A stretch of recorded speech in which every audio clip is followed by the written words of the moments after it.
Today's daf we're going to be learning is Nazir Daf Samach. This week's learning is sponsored by Rabbi Lisa Malik and Adi Weiner in loving memory of Aryeh Netanya Kluger, Zichrono Lebracha, the 12-year-old son of Larry Kluger and Josie Glasuas Kluger, and the twin brother of Rina Amalia Kluger of Modi'in. Aryeh died on Rosh Chodesh Nisan, 5783, yesterday, Shari Tzedek in Jerusalem due to complications from a brain tumor. In his short life, Aryeh was an award-winning software developer, Lego inventor, and entrepreneur who loved to play piano, read books, eat at Claire's height, and hang out with his sister, his friends, and his family. Easily identifiable by his bright red hair, beaming smile, and boundless concern for others, expressed even during the last days of his life, Aryeh touched the lives of everyone he encountered. This week, the world feels a little darker without Aryeh. We pray that Aryeh's light will continue to shine in the hearts of those who loved him. May the neshama of Aryeh Netanel, ben Lev and Chamachana, have an aliyah, and may his memory inspire us to learn, to care, and to be grateful for the blessings in our lives. Okay. Actually, a child I knew personally, so thinking of them and their family, him and their family. Okay, starting with our daf of the Nazir. We have a lot of crazy cases today. Today is a daf of, again, some dizzying, all different possibilities, permutations, options. We're going to expand on the ones we saw yesterday and go into a few more. So at this point, it should at least be starting to sound a little bit familiar, even if it's still confusing. We're going to get started with I will put up the study guide, which has a review of some of the charts we saw in the past and a bunch of additional ones. So our Mishnah had said, Nazir shu tameh b'safek u'muchlap b'safek, ochel b'kodashim achal 60 yom, v'shoteh yayin u'mitameh l'metim achal 120 yom. Okay, this should become already somewhat familiar. We have someone who maybe is just a Nazir, maybe is a Nazir who became impure, maybe is a Nazir who just had leprosy, or maybe is a Nazir who had both. This basically, again, I want to express it in these words to make it more clear, and the second chart on the page kind of expresses this, which is, at every given stage, since we know he's a Nazir, we just don't know anything beyond that, every 30-day period could be the 30-day period of his nezirut, because the first 30 days might be his nezirut. But if he was impure, then we can't shave. Remember, that's the whole thing. Because the first period might be nezirut, because he might be just a Nazir, you can't do any of the shavings. All of these require shaving. You can't cut your hair if you're a Nazir. You became impure, yes, but we don't know if you became impure. So basically, since every 30-day period, as each one adds on, right, if you're a Nazir who became impure, then the second 30 days is your tigla hatara. If you're a Nazir that was just a leper, then you have to go through 2 shavings of leprosy, which because maybe you were a Nazir the first 30 days, maybe you were a Nazir the next 30 days, you can't shave during any of those periods. So you're going to do your first shaving at the end of 30, your second shaving at the end of 60, and then day 60 to 90 is going to be your nezirut term. But if you're actually a metzora and you're a leper and you're impure, then you're going to need 3 time periods to get over that. So you're basically going to end up with day 90 is you're done with everything else. And day 90 to 120 starts your actual time of nezirut. So, and then you're going to have to shave at the end of all that. So that's how we get to these 120 days because of this concept that, yes, when you're a Nazir who becomes impure, you can shave. And yes, when you're a Mitzvah who becomes impure, you can shave. But only if if you're not, then maybe you're a Nazir and then you can't shave. So that's going to basically push this off to 120 days. At the end of this whole thing, we're going to get to and showing, and this is sometimes we see, that a situation of doubt is much worse than a situation of knowing. Because if you know that you're all these things, then it's going to be a much shorter time period. And we'll get to that at the very end. Maybe we should have started with that because that would have made it clear. This is what you normally do, and this is the abnormal case. So starting with the top of our daf now, this first short sugya is a repeat of something we have already seen. Tana, Bamed Varim Amurim. So there's a braita about our Mishnah. In which case is it 30 days, 30 days, 30 days, 30 days, right? Getting you to 120. That's b'nezirut mu'etet. This is obviously if you were supposed to be a Nazir for 30 days only. Aval b'nezirut bat shana. What if you were a Nazir for an entire year? Ochel b'kodashim la'achal shtei shanim. V'shotei yayin u'mitameh l'metim achal arba shanim. We basically substitute, instead of 30 days a year, every time again, either your first year you're a Nazir, or maybe you were impure, which means since you couldn't shave the first year because we're not sure you were impure, we have to push off your shaving for Tumah to the second year. And then, So we do it after a year. And then your whole second year is when you're actually a Nazir. So you can't do any other shaving during that second year, and so on, right? Maybe you're a Mitzorah. And then years 1 and 2 are going to, your shaving for your Mitzorah is going to take up 2 full years because maybe you're a Nazir, so therefore you can't shave. And then you're going to need another, right? Then your nezirut is actually year 3. And if you were all 3, you're going to need actually 4 full years. Tane Allah, another braita about this. Now we're going to get into all the details. Okay, for this, well, let's do some background. So again, I brought you all these charts to make it a lot easier. We have what animals or sacrifices or actions are you supposed to do with each one? So if you're a Nazir who became impure, you bring 2 birds, one for a sin offering, one for a burnt offering, and you bring a guilt offering of a sheep, okay, a male sheep, and you shave. If you're finishing your nezirut, you bring the same chatat and ola, but not from birds. You bring a male sheep for the ola, for the burnt offering, and a female sheep for the chatat, for the sin offering. And then you bring a ram for a peace offering, and you shave. If you don't remember this, it's fine. That's what the sheet is for. You can always just look back. But this is going to be the basis for what we're going to talk about coming up. Because if you look at the next chart on the page, we're going to see that what do you do each time and what's it going to cover, right? When you're in this doubtful situation, how do you do sacrifices out of doubt? So it's a problem. You can't really do sacrifices out of doubt, although there are ways you can, and it depends which one, and blah, blah, blah. And that's what we're going to go through. And also it includes like what's the minimum that you need to do and all that.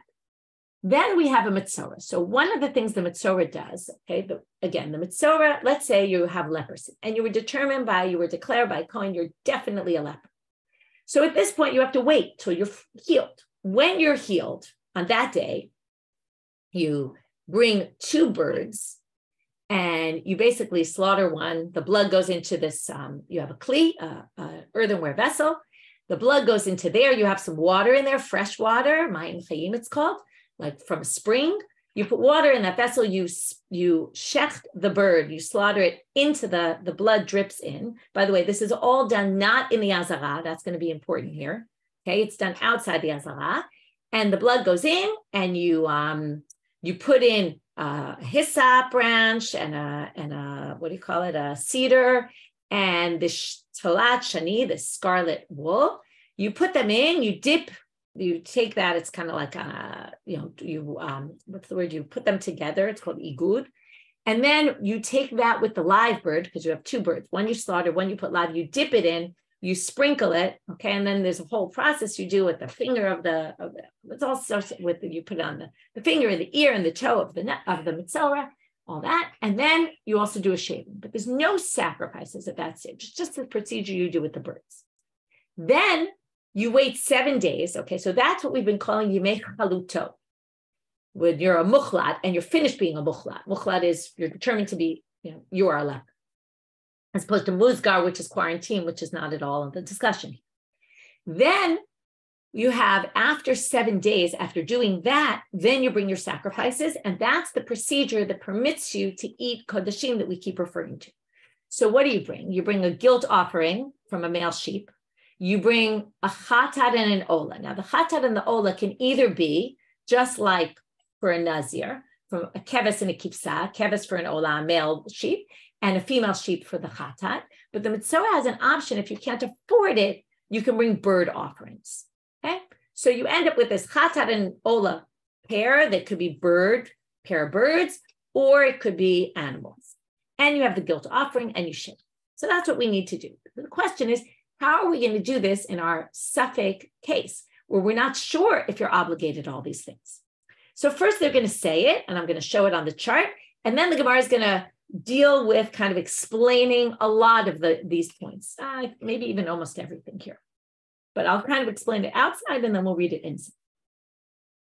Vitane Allah. And then there's a braita on that, which says, Umigaleach arba tiglachiyot. You shave 4 times, which we know already.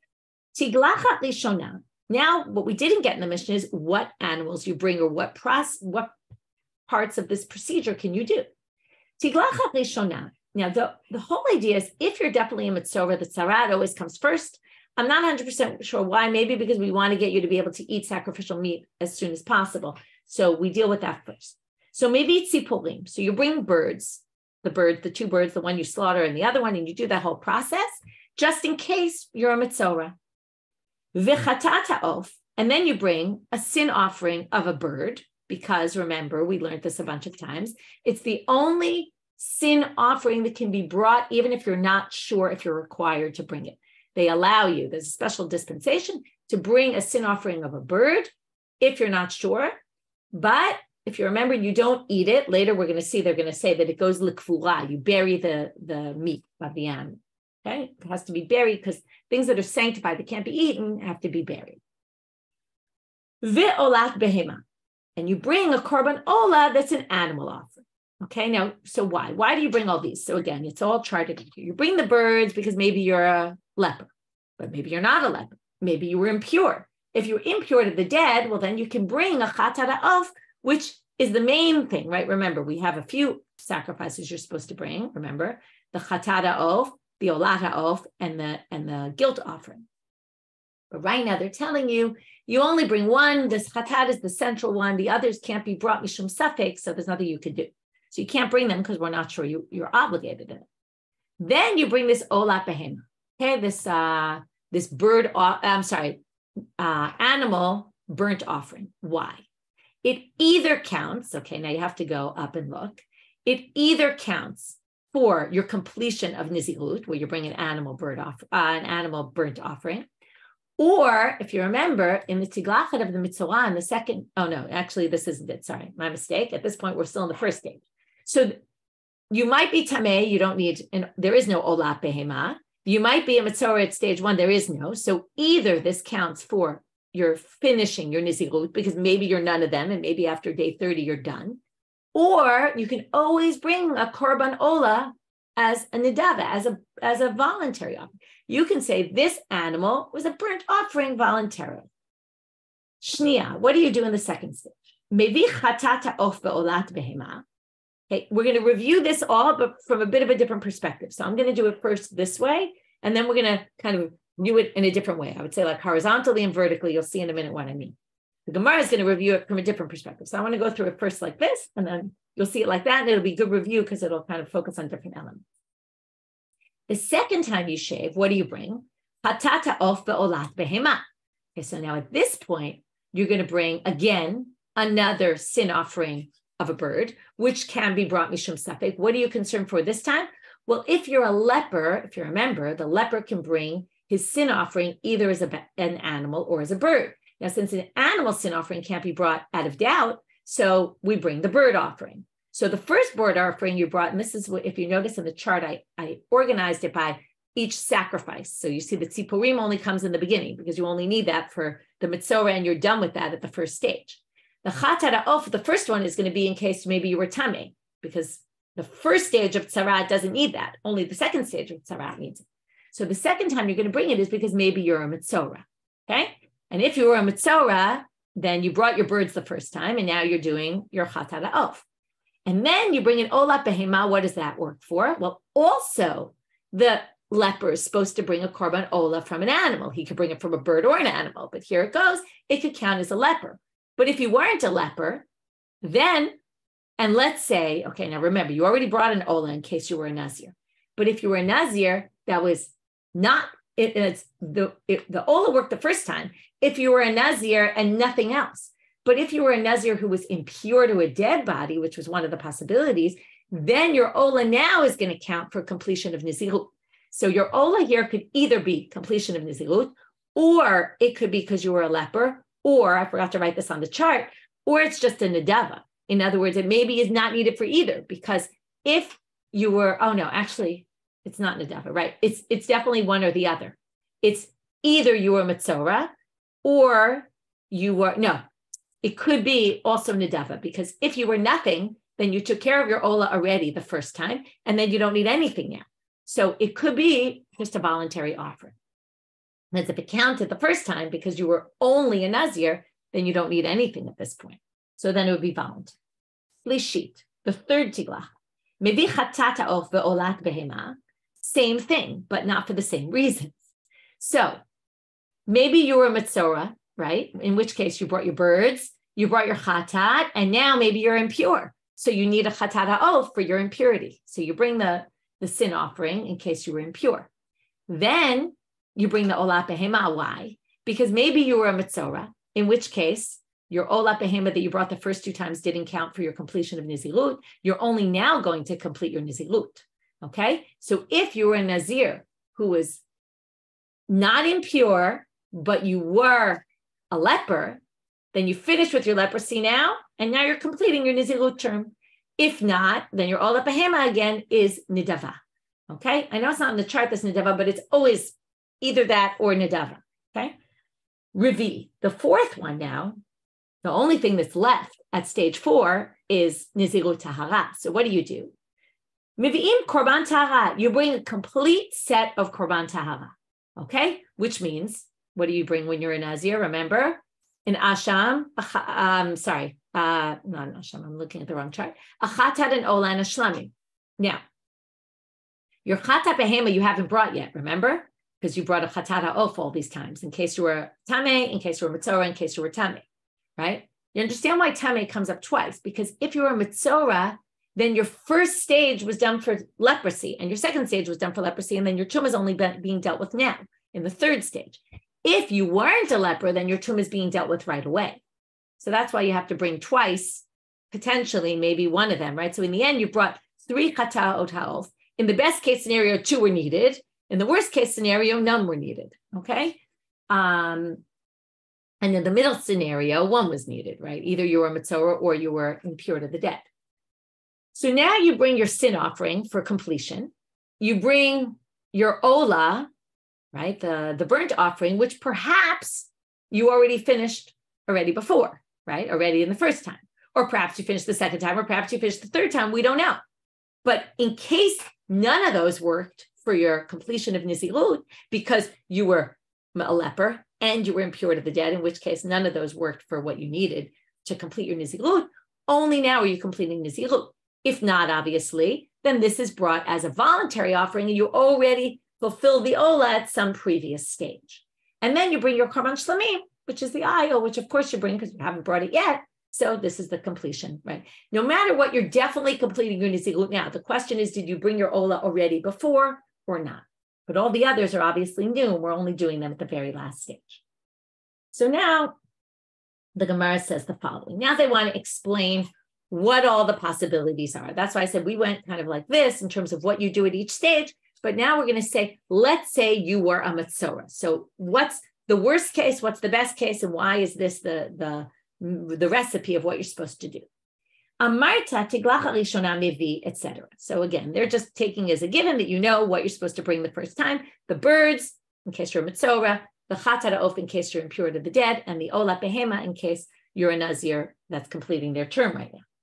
So now they want to understand why this all works and why you can bring these even though you're not sure what you're doing, you know, what you're supposed to be doing right now. Mimanav shach shapir kamaiti. Either which way you look at it, that's what mimanav shach means.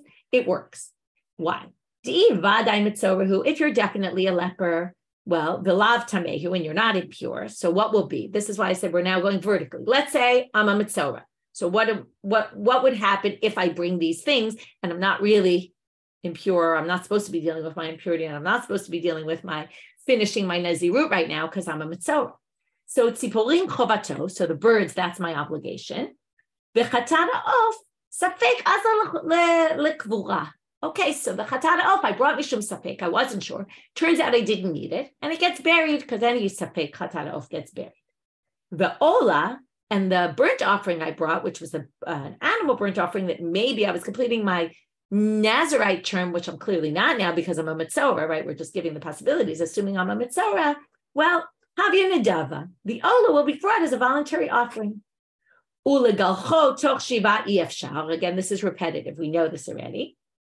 You can't shave though after 7 days pass because because maybe you're not a mitzora and maybe you're a Nazir. So we can't shave now. So we wait, right? And Rahman Amar, and the Torah said, you can't put a razor on your head until you're finished with your days.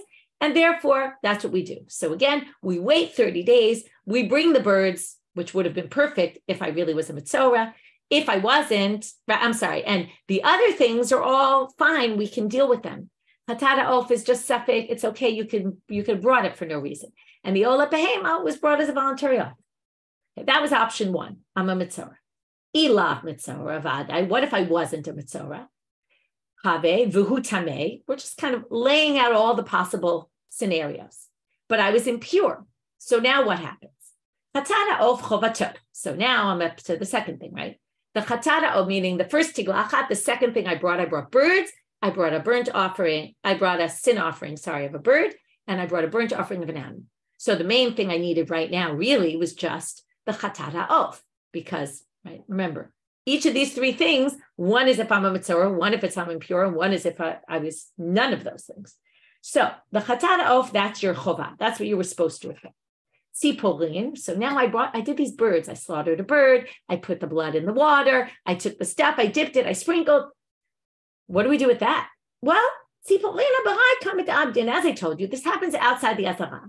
And therefore, this isn't called bringing in chulin to the azara. We've talked about this many times. When I'm not obligated to sacrifice, I'm not allowed to bring it into the azara area. I can't bring in something that's not supposed to be brought. But this, number one, I'm not bringing it into the temple area, into the azara, the sanctified area. And it's not even a sacrifice. So it's fine. So I did something that maybe I wasn't supposed to do. Right? We're obviously not in the animal rights activists, right? That, oh, you slaughtered a bird for no reason, but that doesn't bother them. So that's fine. The ola behema havya nedava, and we already know the ola, right, can just be a voluntary offering. Okay, so that was possibility number two. Possibility number three is ilav mitzorahu v'lav tamehu. Now we already know where the Gemara is going to go here. If it wasn't either of these things and you're really just a Nazir, so again, it's just repeated. So the birds are done outside the azara. They don't bother us. The slaughtering of that one bird and letting the other bird go free, that whole process of mitzvah. Okay, so you did it for no reason. Chatad ha'of l'kfuha. You're allowed to bring a chatad ha'of, a sin offering, a bird sin offering, on doubt. So you brought it on doubt. And then, this was what you really needed it for. You needed the ola to be for your completion of nezirut. Now, this is just like we saw in the other Mishnah where we end up with a split because you didn't bring your other sacrifices yet. Those are only going to come. Your chatat and your shlamim are only going to come in another 90 days at the end of 120 days, right? We're now at the end of 30 days. Now, okay, that's that. That's the first tiglacha. The rest of them, they're not going to go into as much detail, but now they're jumping for a minute. And now they say, let's look at the second tiglacha. If you were a mitzora, okay, so the first, you did your birds in the first one, that's great. And now in the second one, you did a chatad ha'of, you did this animal, right, bird offering. Remember, the mitzora is very easy because it can either be an animal or a bird, so we're in great shape. We'll do the chatad ha'of. You can't bring an olad ha'of misafek, but you can bring a chatad ha'of misafek. So you bring that bird offering on a doubt. And the olat behema, you can bring an animal burnt offering out of doubt, because you can always just say it'll be a nedava. If not, right, it'll be a voluntary offering. So if you look at what a mitzvah is supposed to do at the second stage, they're supposed to bring a guilt offering, a sin offering, and a burnt offering. So we're covered with the sin and the burnt offering. But what about the asham? Habai asham. You need to bring an asham. Now, if you don't bring all of your sacrifices, what's the problem? You're not allowed to eat sacrificial meat. Remember, that's what we keep saying. After 60 days, since you've done Mitzorah stage 1, and you've done Mitzorah stage 2, now you can eat sacrificial meat, right? You've done just in case. But you didn't do your asham, so how could you possibly be allowed to eat sacrificial meat? To which the Gemara answers, Rabbi Shimon. This must be according to Rabbi Shimon. Now notice, the Mishnah doesn't say what sacrifices you're supposed to bring. But what they're telling you is the Mishnah that says you can now eat sacrificial meat after 60 days must be according to Rabbi Shimon. Why? What's Rabbi Shimon's opinion? The Amar Maite Umate.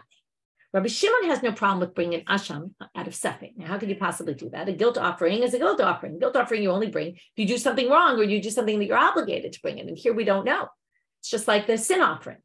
Well, Rabbi Shimon says that the details, for the most part, the details of the sacrificing of a guilt offering are identical to the details of the shlamim. Okay, there's a few differences, but they're very similar. The way it's sacrificed, the way it's brought, all sorts of things are similar. So he says the following. You can stipulate, stop sharing for a minute. You can stipulate that I want to bring a guilt offering, but if I'm not liable for the guilt offering, according to Rabbi Shimon only, if I'm not liable for the guilt offering, this will be a shlamim. Okay, this will be my peace offering. A peace offering. You can always bring a voluntary peace offering. Like, you can bring it for any kind of reason. So he says you can do that because they're sacrificed in a very similar kind of way. So therefore, add that to the list. You also bring an asham according to Rabbi Shimon.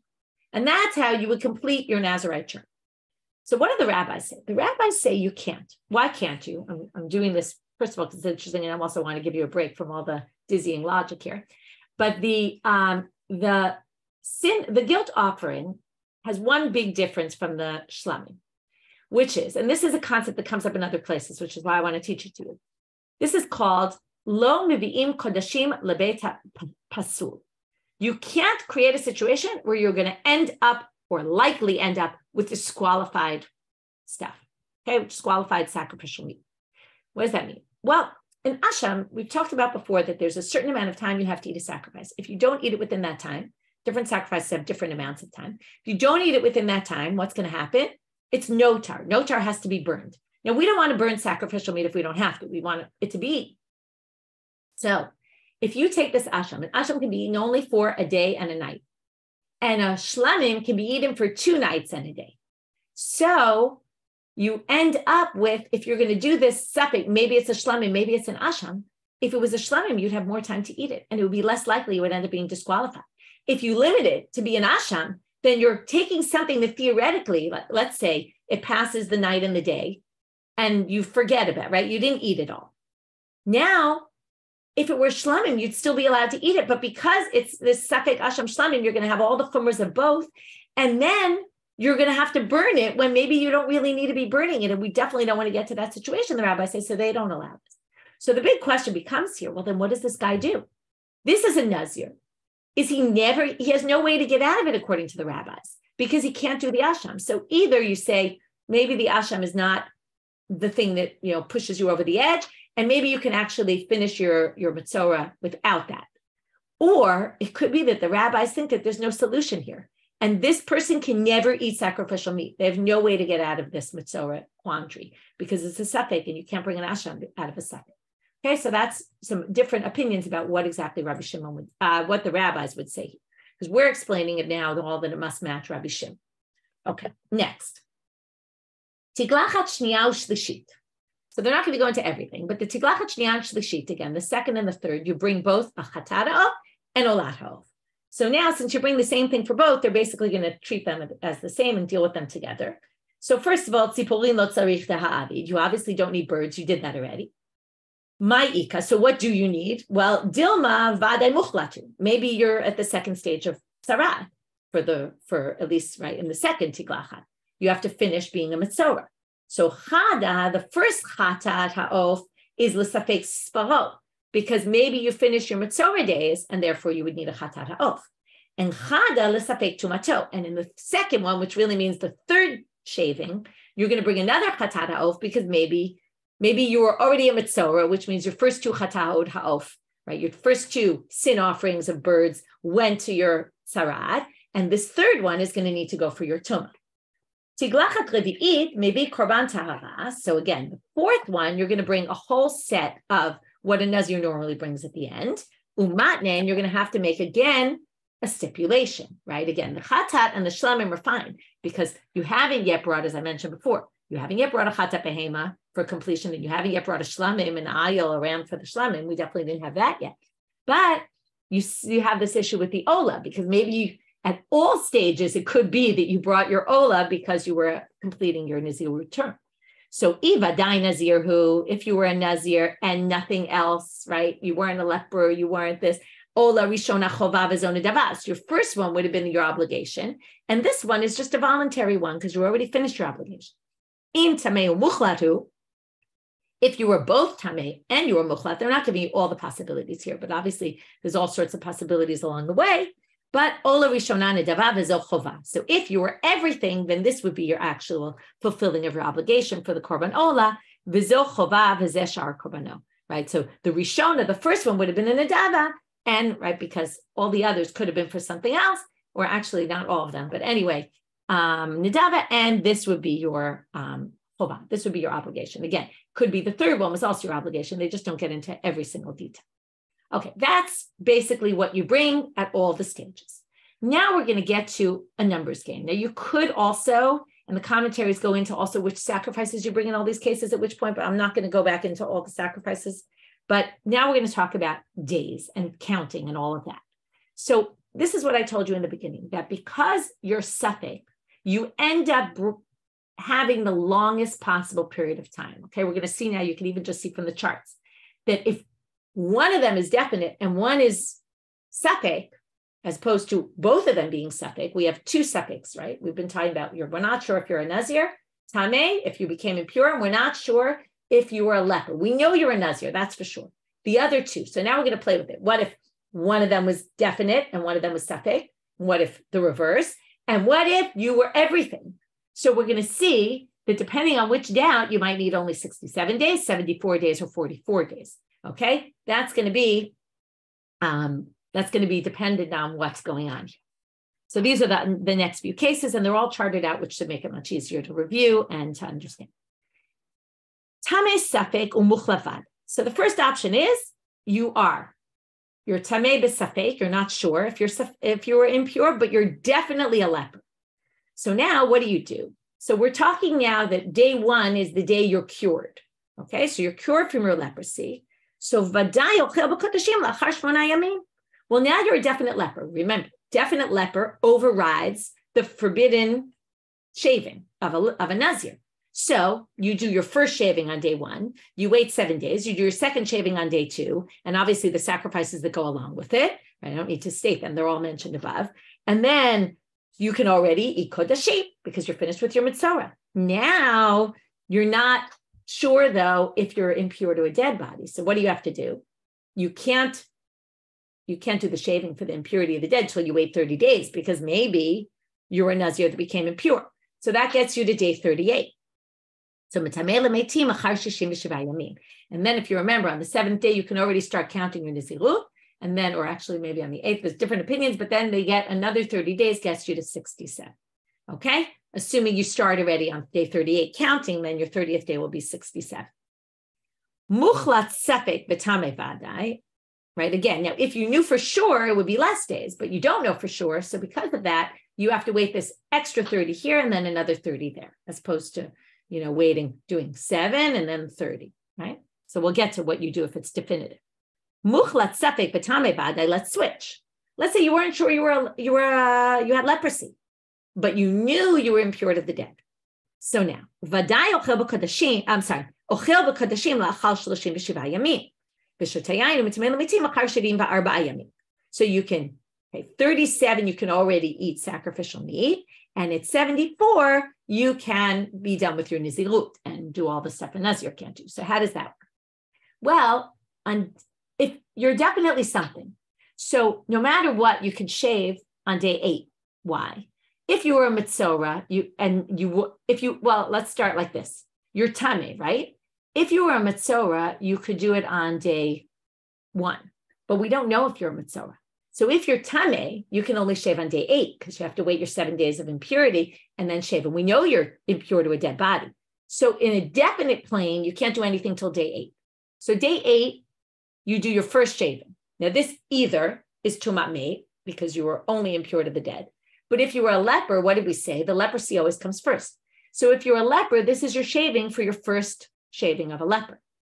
Then what happens? Since maybe you were impure to the dead and weren't a leper, and maybe you weren't a leper, let's put it that way, in which case you were impure to the dead, in which case now starts your nezirut of 30 days. So you can only start shaving again on day 37. So day 37 shaving will either be because you completed your term, or it'll be because your first one was for the leprosy and your second one is now for the second leprosy. So day 37, you're done with your suffix of leprosy, and now you're left with, if all those were for leprosy, then you still have to deal with impurity, and then you still have to deal with being a Nazir. So at this point, assuming you were a leper, now you're impure to the dead. Now you don't have to wait another 30 days because you're definitely impure to the dead. It was only when we weren't sure that we made you wait 30 days. So you wait 7 days, and then you shave again. You do the tiglachat tum'ah of the impure, right? The being impure. Then you wait another 30 days to do your tiglacha tara. Actually, this should be 45, my mistake. This should be on day 45 you do it because it's the 8th day. And then you have 30 days starting from that day till you get to your tiglacha tuma. So this should be 45. To fix that after. Okay, then you're a tame vaday. Okay, now the Gemara goes on to the next one. Tame vaday umuchlat vaday. What if you're both and you're everything? And this finally, I told you, we get to this at the very end. Here see a huge difference. This is why I told you, the safek is much worse than the vaday. This, by the way, is true in life, right? We always say, when you're not sure what's happening, it's the worst feeling of just not knowing. The unknown is much worse. Here also, practically, the unknown is much worse. Because if you were all these things, all you'd have to do is 44 days. How so? So again, we deal with tzarat first. So day 1, you're already cured from your tzarat. You do your yemei chiluto, right? So you shave. Done. You do your birds and all that. Day number 8, right? All you need is 7 days. You do tiglacha mitzorah shniyah, because again, once it's vadai, it overrides the fact that you're a Nazir. Then you need to deal with the tiglacha tum'ah. So you do that on day 15. And then you have tiglacha tara on day 44, because now you need 30 days after dealing with your tiglacha tum'ah. So basically, that gets you up to 44 days. Okay?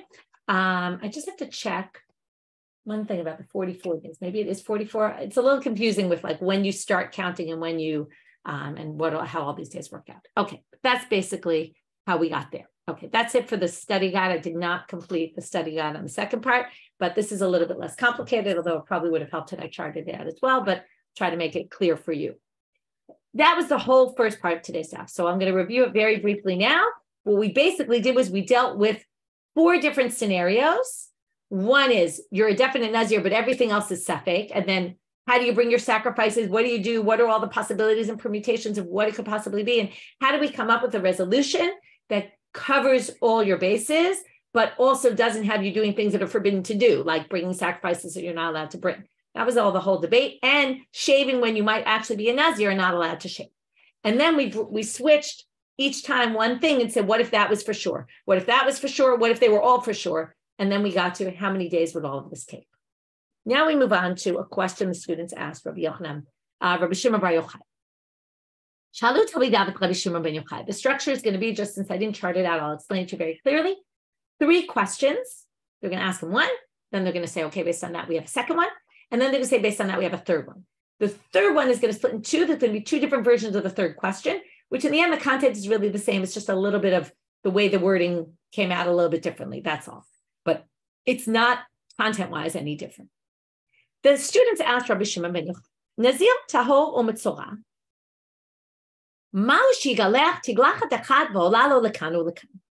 if you're a Nazir tahor who finishes their process, and then you're also a mitzorah who's at the beginning of the process, the first tzad, right, the chilut, there's a bit of a debate, and I don't want to get into this because it's complicated and there's a lot to talk about, but there's a debate about what exact scenario would there be where you could theoretically do both at the same time. Okay, but what they're asking is, could you theoretically overlap these? I'll try to give it to you very simply. What if when you finish your nezirut, you also became a mitzorah? So could you do them both on this with the same shaving? Could one shaving count for both? So they say the following. Amar lahem eno megalech. He says, no, you can't. You'd have to do 2 separate ones. Amrulo. Okay, like that's a very good answer, but why? Amrulo lama, like we want an answer. Amar lahem, he says the following. Ilu zel gadel v'zel gadel, or zel avir v'zel havir. If the purpose of the shavings was the same, like either to remove hair, right? There's 2 reasons you could shave your hair. Either you want to remove the hair, zel havir v'zel havir, or you want to grow new hair, right? So you shave it off so that you have new hair to grow. We're going to talk about this in a minute. Okay, which is which and what's what? What does that mean? If they were both for the same purpose, then you could overlap them. Then yafat omri. Achshav nazir lahavir u'mitzorah legadel. Remember, the mitzorah shaves, and then after 7 days shaves again, which means that the first shaving is to get rid of the hair so that he has new hair growth that he could shave just that on day number 7. So the whole purpose is to get new hair growth, that we only want to be shaving that on day number 7. So, or after 7 days on day number 8, actually. So, Nazir, the purpose of the Nazir, though, at the end of his nezirut, okay, we're going to compare all the different options. So we have 4 shavings. So right now we're comparing the Nazir at the end and the Mitzorah at the beginning. You definitely can't overlap those because, which would be, let's say you end your nezirut term and you became a Mitzorah. So could you do the first shaving at the same time that you're completing it? So he says, no, because they're 2 different purposes. So even though you're doing the exact same action, what purpose you're doing it for is important. The Nazir is trying to remove his hair. That's the whole idea, right? Remember, he puts it under the fire. He needs the hair growth, as opposed to the Mitzorah, which is shaving it so that he has hair growth for the next shave. Now they get to the second question. Okay, so fine. So it won't work for Yemei Chaluto. But what if you wanted to overlap the end of your Nezirut with the end of Tzarat? Both of those are to take off hair. So we just proved, right? Yemei Sipro, when you finish counting the 7 days after you were a leper and you did the first process, now you're doing the second. Obviously, the whole point, you shaved it off the first time in order to have hair growth. Now you have your hair growth, just like the Nazir who's Tahol. Well, there's another difference between them. Okay, he's basically every time going to say there's a difference. If both of them were done before, they both are done on days you bring sacrifices. Both of them were done before the sacrifices, before the sprinkling of the blood, I would agree with you. Aval, what's the problem? The Nazir does it after he finishes the sacrifices, and the Mitzorah does it before. This is all learned out from the Psukim. So, therefore, you can't. Okay, so the first time was saying it's a different purpose. It's got a different nature because, or the details of it are done differently. One is before, one is after the sacrifice, so that makes them different. Okay, so third question, and now we're going to have 2 versions of this third question, although it's really one and the same. Okay, so lo talelu limet tzarato nezirutova talelu limet tzarato v'tumato. But what if we take the tzarat in the beginning stage and the tuma, the nazir shenitma, maybe those 2 could overlap.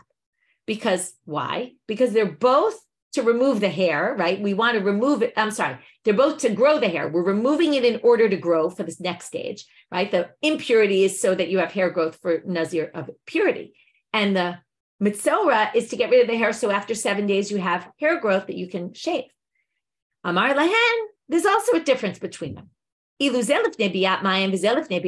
both of them were before you went to the mikvah, then it would work. But the one who's impure to a dead body does it before he goes to the mikvah. I'm sorry, after he goes to the mikvah. And the Mitzorah, the leper, does it before he goes to the mikvah. So again, they're not the same. Amrulo. Now, here's version 2 of question 3. Amrulo, I get that, right? That was the previous one. This is where they're spelling it out. They're saying what I said before, but it wasn't written inside. And this is why it's a little bit different. Both of them are meant to take it off in order to grow the hair. So they're similar. Amar lahen, Nazir tahor v'hu mitzorah, zel gadel v'zel avil. This is just reviewing the previous one, that the Nazir tahor, who's a mitzorah, the Nazir tahor is lahavil, and the mitzorah is legadel. But that's the Mitzorah at the earlier stage. But in Nazir Tameh B'hu Mitzorah, Zelif Nebi Amayim Zelachar B'Amayim. Again, it's the exact same conclusion. It's just a little bit more long-winded. He says in the end, you can't do even the 2 that are meant to take off the hair in order to grow it to the next stage. They're still different because one is before you go to the mikvah, which is the Mitzorah, and one is after you go to the mikvah, which is the Nazir. So what we've basically shown here, if you want to summarize this, it's a little bit long-winded, but it's very simple. There's different goals, which is either to grow the hair or to remove the hair because you want the hair. Then there's different times where if you take the later 2, right, the 2 that are done at the end stage, one goes before the sacrifices, one is after the sacrifices, right, after this blood is sprinkled. And when you take the 2 earlier ones, which both have the same purpose of removing the hair so that you can grow it, you still have the difference because one is done before the mikvah and one is done after the mikvah. So those are your differences basically between the different types of shavings, which show that, according to Rabbi Shimon Yochai, that's why we can't ever overlap and do one shaving for 2 things. And that would, theoretically, if in certain cases, maybe cut off extra days of waiting, etc. So you can't do that. So the first stage of today was, as we reviewed already, and the second stage was just trying to figure out the difference between all these different shavings. That's it for today. Wishing everybody a Shabbat Shalom.